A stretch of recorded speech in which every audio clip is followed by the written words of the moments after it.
Hi అండి, welcome back to Varalakshmi Mounika. ఈరోజు ఎంతో టేస్టీగా రైస్తో పని లేకుండా కొర్రలతోనే దోశ ప్రిపేర్ చూద్దామండి. ఇది డయాబెటిక్ పేషెంట్స్కి కానీ వెయిట్ లాస్ వాళ్ళకి కానీ అందరికీ చాలా మంచిదండి. ట్రై చేసి చూడండి. ఇప్పుడు ప్రాసెస్లోకి వెళ్దాం. మనం ఫస్ట్ ఒక బౌల్ తీసుకొని 2 గ్లాసులు కొర్రలండి. ఇవి ఎక్కడైనా మీకు షాప్లో దొరుకుతాయి, అడగండి.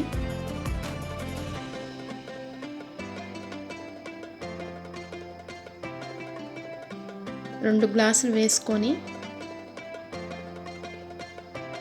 వాటర్ పోసుకొని బాగా కడుక్కోవాలి. 2 సార్లు బాగా కడుక్కోవాలండి.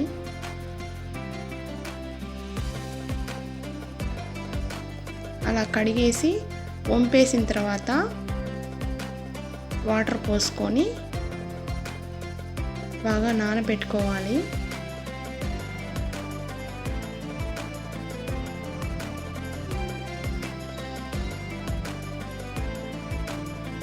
మళ్ళీ ఒక గిన్నె తీసుకొని మనం 2 గ్లాసులు కొర్రలు తీసుకున్నప్పుడు 1 గ్లాసు మినపప్పు వేసుకొని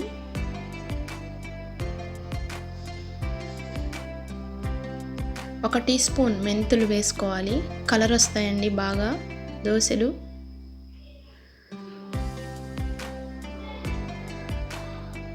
అలా వాటర్ పోసి 2 సార్లు బాగా కడుక్కొని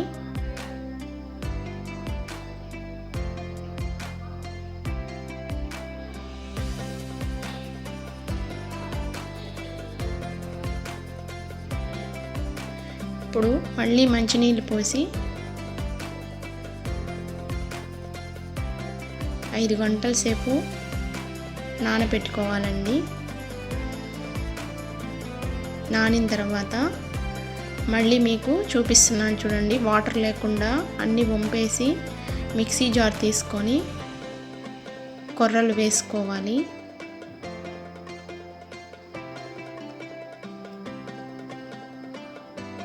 కొద్దిగా వాటర్ పోసుకొని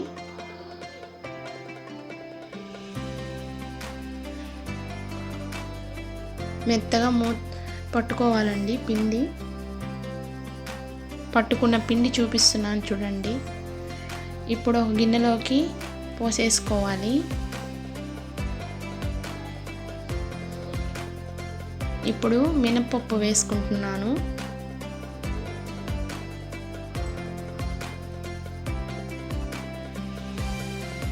కొద్దిగా వాటర్ పోసుకొని బొరుగులు నానబెట్టుకొని వేసుకోవాలి. దీని ప్లేస్లో మీరు వండిన అన్నం రైస్ అయినా వేసుకోవచ్చు, అటుకులైనా వేసుకోవచ్చు. కానీ నేను బొరుగులు వేస్తున్నాను. మెత్తగా పట్టేసుకోవాలి.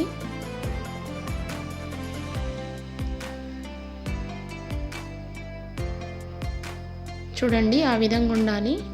ఇప్పుడు ఈ పిండిని కానీ ఆ పిండిలో వేసి కలుపుకోవాలి. కొద్దిగా టేస్ట్కి తగినంత ఉప్పు వేసుకొని బాగా చేత్తో కలుపుకోవాలి.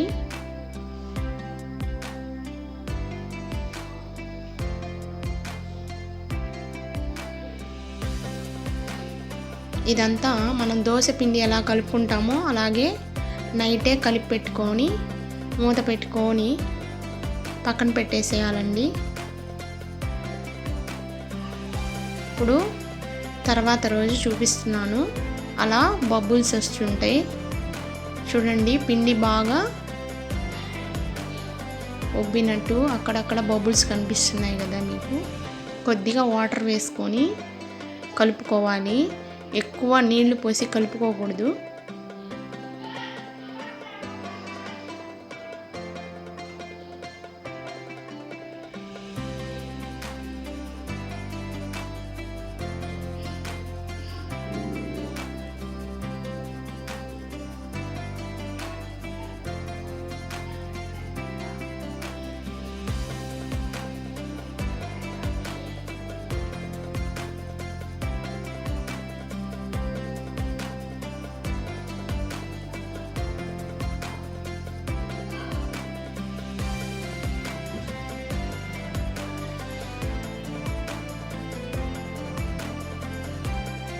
పెనం పెట్టేసి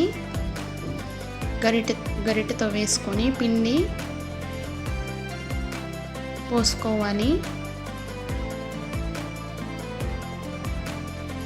కొద్దిగా ఆయిల్ వేసుకొని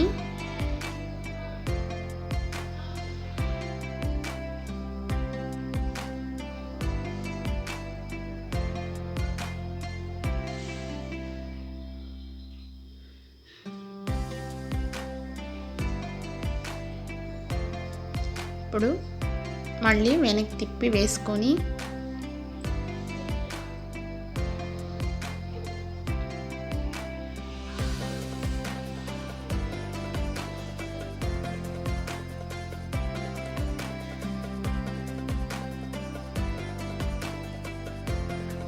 అలా కాల్చుకున్న దోశని ఒక ప్లేట్లో తీసుకుంటున్నాను. మళ్ళీ ఇంకొక దోశ పోసి చూపిస్తున్నాను. ఒక గరిటె నిండా తీసుకొని బాగా రౌండ్గా పోసుకోవాలి. బాగా వస్తాయండి, ట్రై చేసి చూడండి. ఆరోగ్యానికి చాలా మంచిది, హెల్దీగా ఉంటామండి. టేస్ట్ ఉండేటివన్నీ మనకి ఆరోగ్యానికి హాని చేస్తాయి.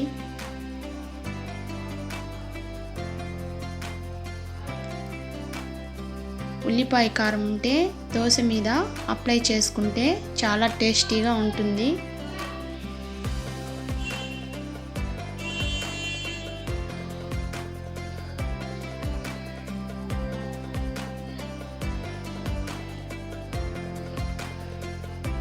ఇలా కాల్చుకొని అన్నీ ప్లేట్లో సర్వ్ చేసుకొని